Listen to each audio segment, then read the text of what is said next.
ई आकाशवाणी गोरखपुर है। अब रउआ सभे सोने निगम से समाचार सुनिए। प्रधानमंत्री नरेंद्र मोदी आज मध्य प्रदेश के इंदौर में प्रवासी भारतीय दिवस सम्मेलन का औपचारिक उद्घाटन कैले। 8 से 10 जनवरी के बीच आयोजित इस सम्मेलन में दुनिया भर के करीब 70 देशन के प्रवासी भारतीय हिस्सा ले रहल हवे। इस मौका पर प्रधानमंत्री प्रवासी भारतीयन से भारत का अनूठा विश्व दृष्टि और वैश्विक व्यवस्था में ओकरे अहम भूमिका के मजबूत कैले का आह्वान कैले। दुनिया के किसी एक देश में जब भारत के अलग अलग प्रांतों, अलग अलग क्षेत्रों के लोग मिलते हैं, एक भारत श्रेष्ठ भारत का सुखद एहसास भी होता है। दुनिया के अलग अलग देशों में जब सबसे शांतिप्रिय, लोकतांत्रिक और अनुशासित नागरिकों की चर्चा होती है तो मदर ऑफ डेमोक्रेसी होने का भारतीय गौरव अनेक गुना बढ़ जाता है। प्रधानमंत्री प्रवासी भारतीयन के मेक इन इंडिया, योग और आयुर्वेद, मोटा अनाज, गृह उद्योग और हस्तशिल्प जैसन विषयन पर भारत का दूत बतौले। वहाँ के कहने की आज दुनिया आशा और विश्वास के साथ भारत की ओर देख रहल हो। एह नाते भारतवंशी हमरे देश के ब्रांड एम्बेसडर के रूप में अहम भूमिका निभा सकेले।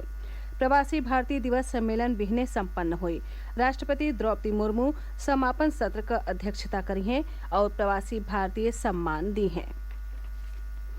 मुख्यमंत्री योगी आदित्यनाथ सज्जो प्रवासियन के प्रवासी भारतीय दिवस का शुभकामना दिखले हमें। अपने सनेसा में उहाँ के कहने की प्रवासी भारतीय वसुधैव कुटुम्बकम के भावना के साथे पुरहर दुनिया के भारतीय संस्कृति और उदात्त जीवन मूल्यन से सुवासित कर रहल हमें। राष्ट्रीय स्वास्थ्य मिशन के तहत टीकाकरण से छूट गई 5 बरिस उम्र तक लेकर लइकन और गर्भवती मेहरारून बदे आज से विशेष टीकाकरण अभियान शुरू हो गई। देवरिया में जिलाधिकारी जितेंद्र प्रताप सिंह शहर के प्राथमिक विद्यालय भटवलिया से विशेष टीकाकरण पखवाड़ा का शुभारंभ कैले।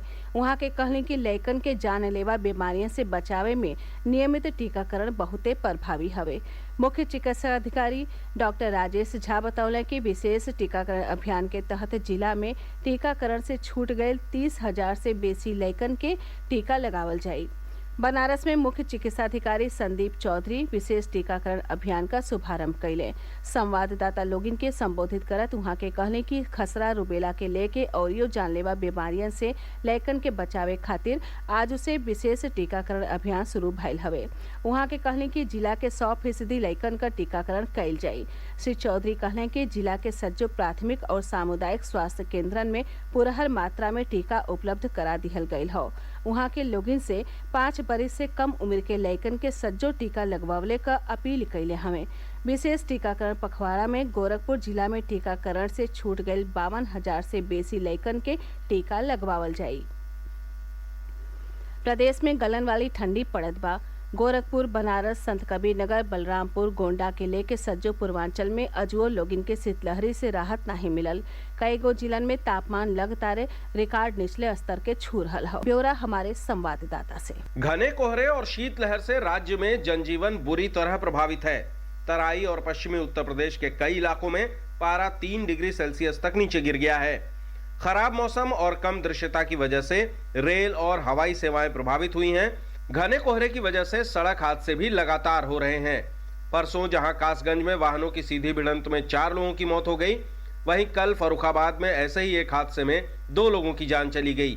राजधानी लखनऊ सहित राज्य के कई जिलों में शीतकालीन अवकाश को 15 जनवरी तक बढ़ा दिया गया है ताकि बच्चों को भीषण सर्दी का सामना न करना पड़े। घने कोहरे की वजह से कल वाराणसी दौरे पर गए मुख्यमंत्री योगी आदित्यनाथ को भी वाराणसी में ही रात्रि विश्राम करना पड़ा, क्योंकि कम दृश्यता की वजह से उनका हेलीकॉप्टर उड़ान नहीं भर सका। मौसम विभाग ने अगले कुछ दिनों तक राज्य में शीतलहर और घने कोहरे का पूर्वानुमान जारी किया है। सुशील चंद्र तिवारी, आकाशवाणी समाचार, लखनऊ। एह बीच मौसम विभाग बिहने से ठंडी में थोड़के राहत मिलने का आगम जतवले हवे। पश्चिमी विक्षोभ के सक्रिय भइले से पहाड़न पर बरखा हो सकेला। तेज बिहार चलले से प्रदेश में कुहेसा छटले और घाम निकलने का आगम हवे। हालांकि रात के समय गलन वाली ठंडी जारी रही। उन्नाव जिला में लखनऊ आगरा एक्सप्रेसवे पर आज भिन्न ही घना कुहेसा के नाते एगो बस और ट्रक के टक्कर में 4 जने का मौत हो गई और 24 और घायल हो गई। हादसा उन्नाव के थाना औरास क्षेत्र में भइल। पुलिस बतौलस कि मुए वाले नेपाल का रहोइया रहले और गुजरात से मजूरी कई के वापिस नेपाल लौटत रहले। जौनपुर जिला में आज औड़ियार जौनपुर रेलवे राह के लगे भेड़ चरा रहल एगो मनई और ओकर 2 दर्जन से बेसी भेड़ क एगो ट्रेन के चपेटा में अयले से मौत हो गई। दुर्घटना केराकत तहसील और चंदवक थाना क्षेत्र के देवलासपुर गांव के नगिच्चे भइल। पुलिस बतौलस कि मुँहे वाला देवलासपुर का रहोइया रहल और रोज के तरियन रेलवे लाइन के लगे भेड़ चरावत रहल। एकरे साथ ही इस समाचार बुलेटिन पूरा भइल। नमस्कार।